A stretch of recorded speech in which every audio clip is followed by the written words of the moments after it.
Chapter 1: Charity and Champagne. From the marble foyer to the silk-draped terrace overlooking the moonlit ocean, everything shimmered under Valerie Harper's impeccable taste. The annual Harper Charity Gala was in full swing, an opulent spectacle glittering with evening gowns and tuxedos, filled with the hum of polite laughter and whispered gossip. Guests spilled effortlessly from the candlelit halls out onto balconies, their champagne glasses raised, oblivious to the quiet tensions that lingered beneath each smile and embrace. Valerie stood at the entrance to the grand ballroom, perfectly poised in a midnight blue gown that caught the light in delicate ripples. Her honey blonde hair was pinned up elegantly, a single diamond pendant glinting gently against her collarbone. She greeted each arriving guest with practiced warmth, her smile warm yet measured, her words both personal and calculated to charm. Valerie had perfected this subtle dance years ago, and tonight it flowed as naturally as breathing. "Oliver, you look positively radiant tonight," Valerie murmured, taking his hand briefly, her eyes sparkling with amusement. Oliver Bennett leaned in, his tuxedo jacket shimmering with subtle extravagance. "I wouldn't dream of overshadowing our illustrious hostess," Oliver replied with a playful tilt of his head. His eyes swept over Valerie approvingly. "How is it you manage to look better every year, Valerie? You must be cheating." Valerie laughed softly, the sound perfectly pitched. "If I revealed all my secrets, Oliver, you'd have nothing left to gossip about." Oliver's gaze flashed briefly with amused acknowledgement, a delicate tension lingering between their exchanged smiles. He leaned in slightly closer, his voice dropping to a conspiratorial whisper. "Speaking of gossip, where's Simon? Avoiding us again?" Valerie's smile faltered just enough to appear genuine. "Simon has been overwhelmed lately with work. Poor thing." She sighed lightly, shaking her head as if disappointed. "You know how these events exhaust him. I'm sure he stepped away briefly." Oliver raised an eyebrow knowingly. "Well, when you find him, remind him he owes me a conversation about our little investment in Santa Monica. He'll know exactly what I mean." Valerie's smile tightened minutely, her eyes still bright and unbothered. "Of course," she replied smoothly, already shifting her gaze toward the next guest approaching. "Enjoy yourself tonight, Oliver. Don't stir too much trouble." He chuckled as he drifted away, his laughter mingling smoothly into the surrounding conversation. Valerie exhaled slowly, her practiced composure hiding a fleeting irritation. Simon's absence was exactly as planned, but Oliver's persistence irritated her. She mentally marked him as someone to carefully manage later. Valerie's eyes continued scanning the room, assessing guests and conversations like moving chess pieces. Every candle, every flower arrangement, every delicate morsel served from silver trays had been selected to perfection. Tonight was her masterpiece, crafted flawlessly down to the final detail. Elise Maxwell approached timidly from the side, her pale face flushed with nervousness. Valerie acknowledged her assistant's presence without turning her head, her gaze still effortlessly following the flow of guests. "Everything is going perfectly, Mrs. Harper," Elise murmured softly, clutching a clipboard tightly to her chest. "All the guests have arrived. Simon, Mr. Harper, is at the pool, as you requested." Valerie's lips curved upward subtly, a flicker of satisfaction in her eyes. "Wonderful, Elise. You've done beautifully tonight." Elise visibly relaxed, grateful for Valerie's praise. "Thank you, Mrs. Harper. Shall I let Mr. Harper know you'll be joining him shortly?" Valerie's gaze drifted momentarily toward the long corridor that led toward the pool area, the faintest hint of anticipation flickering behind her carefully curated mask of tranquility. She shook her head slightly, her voice gentle and dismissive. "No. Let him have his moment of solitude. I'll handle Simon myself." Elise nodded obediently, withdrawing quietly as Valerie took a measured sip from her champagne flute. The delicate bubbles danced on her tongue, momentarily sharpening her senses. Her heart beat steadily, controlled and calm. She turned toward a group of guests gathered near the piano, laughter and chatter filling the space. She glided effortlessly forward, slipping back into her role of gracious hostess. The evening unfolded precisely according to plan, just beneath the glittering surface of champagne and smiles. The pianist struck a gentle melody, the soft cascade of notes providing Valerie with the perfect backdrop to discreetly glance down at the delicate gold watch adorning her wrist. She smiled graciously to those around her, carefully stepping backward until she felt safely enveloped by the shadows of the corridor leading to the mansion's private wing. Her heart quickened as she moved away from the noise of polite conversation and clinking glasses, her heels muffled against the plush Persian runner. The corridor was dimly lit by elegant sconces, their soft glow flickering gently on the muted wallpaper, giving her solitude as she approached the glass doors leading out to the secluded pool area. She paused briefly, catching sight of Simon standing at the far edge of the pool, his posture rigid, back facing her. The moon hung low, casting ghostly reflections on the still surface of the water, lending an eerie stillness to the scene. Valerie's face remained impassive, but a flicker of disdain darkened her gaze for a fleeting instant before she composed herself. Sliding open the door silently, Valerie stepped out onto the cool flagstones. Simon didn't turn, though his shoulders visibly tightened at the familiar sound of her footsteps. For a lingering moment, neither spoke, the silence thick with unspoken resentment. "Simon," Valerie said finally, her voice perfectly controlled, effortlessly gentle. Simon turned slowly, his gaze cool and assessing, swirling the amber liquid in the crystal tumbler in his hand. He offered a half smile, bitter and mocking. "I wondered when you'd finally escape your admirers." "You could have stayed," Valerie returned evenly, approaching the poolside slowly, her footsteps echoing quietly in the night air. "Oliver was particularly eager for your company." "Oliver's a parasite," Simon muttered dismissively, lifting the tumbler to his lips and sipping slowly. "You attract far too many of them, Valerie. It's becoming tiresome." She stopped beside him, her reflection mirrored coldly in the water's surface. "Careful, Simon. Parasites sometimes bite back." He glanced sideways at her, eyes narrowed, recognizing her subtle threat. "I doubt they have the nerve." The two stood silently again, a quiet standoff brewing between them, hidden within the delicate civility of their words.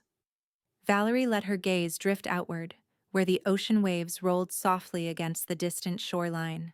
The cool breeze whispered around them, lifting strands of her hair gently, framing her carefully composed face. "Tell me," Simon finally said, breaking the quiet with faint irritation, "when did we become actors, Valerie? This charade has become exhausting."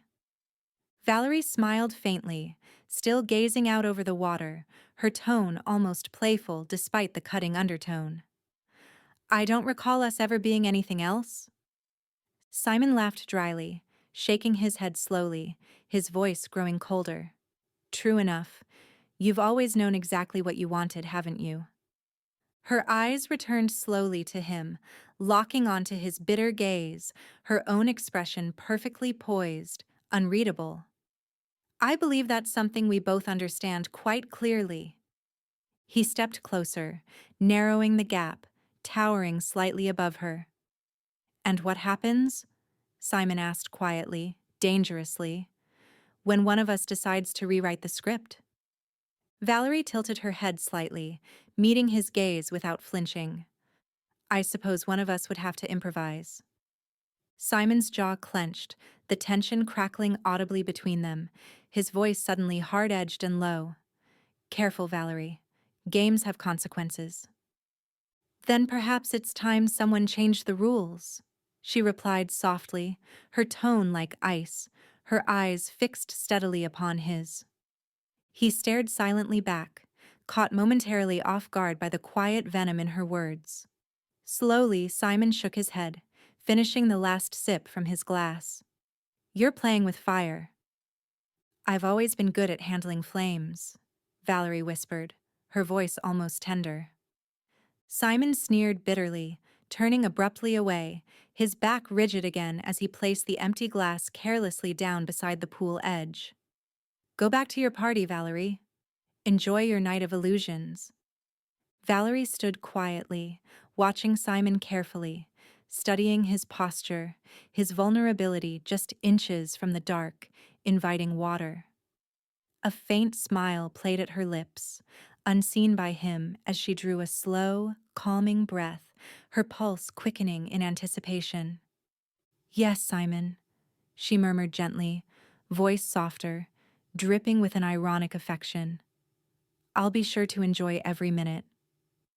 He didn't turn, dismissing her completely, oblivious to the subtle step she took toward him, to the final measured glance she cast at the shadowy outline of his body, perfectly outlined against the tranquil, treacherous water. A single thought crystallized in her mind. The time had come to truly rewrite their script. Simon remained staring into the darkness beyond the pool, unaware of Valerie's carefully measured movements behind him. Her breathing slowed, steadying as she mentally rehearsed each step. She allowed the quietness of the moment to stretch, savoring the knowledge that soon, very soon, her world would shift in precisely the direction she had planned.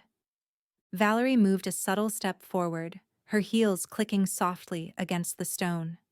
Simon's shoulders stiffened slightly, sensing her closeness. Valerie forced her voice into a tender, apologetic murmur. "Simon, perhaps I spoke too harshly," she began softly, injecting a hint of vulnerability into her tone, the shift designed specifically to catch his attention. He turned his head just slightly, his eyes suspicious, untrusting, but Valerie's gaze was disarmingly gentle now. She reached slowly toward him, her fingers lightly touching his arm. Simon hesitated briefly before allowing himself to relax slightly, though his gaze remained wary. "You don't fool me, Valerie," he muttered, though his tone lacked its earlier venom, softening against his better judgment. "You never apologize without wanting something." "Maybe I just want peace," Valerie responded softly, guiding him subtly closer to the pool edge. "Maybe I'm simply tired of this constant battle between us." Simon's brows drew together skeptically, yet something vulnerable flickered briefly in his gaze, just enough hesitation to grant her an opening. "Peace?" he echoed bitterly, looking away again, his voice tinged with weary resignation. "I don't believe either of us knows the meaning of that." Valerie allowed herself a fleeting smile, unseen by Simon as she adjusted her stance carefully, her pulse quickening. She gently stepped around him, ensuring his back now faced directly toward the pool. Her heart pounded harder beneath her composed exterior, a rush of adrenaline surging through her veins. "Maybe we can learn," she whispered, the sincerity of her voice perfectly crafted. "Maybe there's still hope." Simon turned fully now, his expression twisted with skepticism and bitter amusement. Valerie remained perfectly calm, her eyes locked onto his, her hand still lightly resting on his arm, positioned just right. "Hope?" Simon scoffed, sneering dismissively. "You surprise me, Valerie. You never struck me as naive." Valerie's grip tightened imperceptibly. She looked directly into his eyes, a cold clarity surfacing behind her gentle facade. "I'm not." In that precise instant, Valerie pressed forward decisively, her palm hitting firmly against Simon's chest, catching him completely off guard. Simon stumbled backward, eyes widening in shock as his foot slipped across the slick stone edge of the pool. He flailed desperately, panic flickering across his face as his balance slipped beyond his control. "Valerie!" he gasped, realization dawning sharply. A sickening crack echoed into the night as Simon's head struck the stone edge of the pool sharply, the force silencing him instantly. His body plunged limply into the dark water, a cloud of crimson blooming briefly beneath the moonlit surface. Valerie watched calmly, breath held in anticipation, as Simon floated motionlessly, face down in the gently rippling water. Blood mixed slowly into the clear pool, fading gradually into ghostly transparency. Valerie remained still, eyes fixed impassively on his drifting figure, ensuring there was no further struggle. Seconds passed, and Simon remained perfectly still, his lifeless form suspended gently beneath the silent water. Valerie felt the heavy silence envelop her, the air suddenly sharper and cooler against her flushed skin. She inhaled deeply, letting her heart beat slow, savoring the intoxicating calmness washing over her now that Simon's presence had vanished beneath the still pool. Drawing her shoulders back, Valerie adjusted the fabric of her gown, smoothing invisible wrinkles. Her composure was absolute, eyes fixed firmly on the bright lights of the mansion. She stepped forward, heels clicking rhythmically as she moved swiftly toward the glass doors, seamlessly sliding back into her carefully orchestrated life. After all, there were guests waiting. The hush of the pool faded behind her as Valerie slipped through the glass doors, re-entering the warm cocoon of music, laughter, and soft candlelight. The air smelled of jasmine, champagne, and delicate hors d'oeuvres, worlds apart from the faint coppery scent that had clung to the night air moments before. She walked gracefully back into the heart of the party, each step precise and fluid, her heartbeat syncing with the slow rhythm of the pianist's nocturne. She passed a waiter carrying a silver tray of rosé and, with perfect timing, plucked a flute from it, lifting it lightly in one hand as if nothing had changed. A group of donors near the marble fireplace turned at her approach, and Valerie offered them a radiant smile, the curve of her lips soft but purposeful. "Graham, I meant to ask, how is the new gallery coming along?" she inquired smoothly, her voice warm and genuine. Graham lit up, grateful for the attention.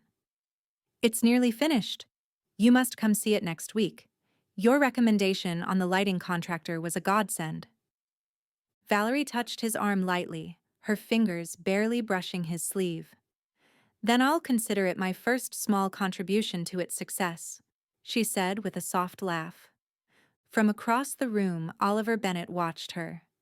His expression was a blend of admiration and something more curious, a sharpness behind the eyes, like a critic studying a masterpiece for signs of forgery. Valerie noticed but didn't acknowledge him. Not yet. Let him look. Let them all look. She moved through the room with purpose now, making sure to brush past Elise and murmur a quick compliment about the floral arrangements. She stopped near the string quartet to request a favorite waltz from the cellist, who nodded eagerly. She leaned in to compliment a couple on their matching gold accessories. Every word, every glance, every footstep was part of a choreography she had practiced in her mind for months. Then, right on cue, a sound cut through the buzz of conversation. A sharp, panicked voice shouting from the back of the house. "Help! Someone, please, by the pool!" The music stopped mid-phrase. Conversation froze like glass shattering in midair.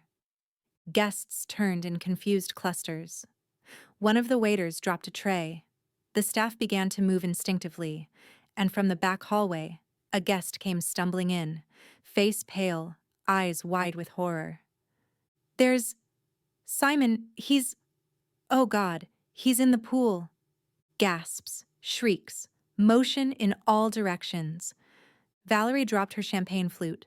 The crystal shattered against the marble floor, unnoticed as she staggered backward. Her face twisted into a mask of stunned grief, eyes wide, hand rising shakily to cover her mouth. "Simon?" she said weakly, her voice trembling just enough. "What?" She turned, pushing through the crowd. Her steps faltered, perfectly controlled, but full of panic to the untrained eye. She reached the glass doors again, this time followed by a small entourage of horrified guests. At the edge of the pool, two men were already in the water, struggling to turn Simon's body over. Someone had called for an ambulance, another was shouting for blankets. Valerie dropped to her knees just inside the pool's glow, her expression stricken as she clutched the edge of the stone, watching as they lifted Simon's slack body onto the flagstone. Blood had dried in a dark arc along his temple. The crimson trail looked obscene against the pale white of his shirt. Oliver stood just behind her now, his expression frozen. "Valerie, did he fall?" She didn't answer. Her eyes were wide and unfocused, her lips parted and a tremor ran through her shoulders. I don't know," she whispered, her voice ragged and breathless. I was with the guests. I never even knew he'd gone outside." Elise knelt beside her, a hand on her arm. "Mrs. Harper, should I call your doctor? Or—" Valerie looked at her blankly, perfectly empty, perfectly broken. Inside, behind the mask, Valerie's mind ticked forward calmly. The blood, the witnesses, the call to the authorities, the hysteria, all of it flowing exactly, exquisitely, according to plan. She collapsed against Elise, just as the wail of the approaching sirens echoed up from the coastal road below.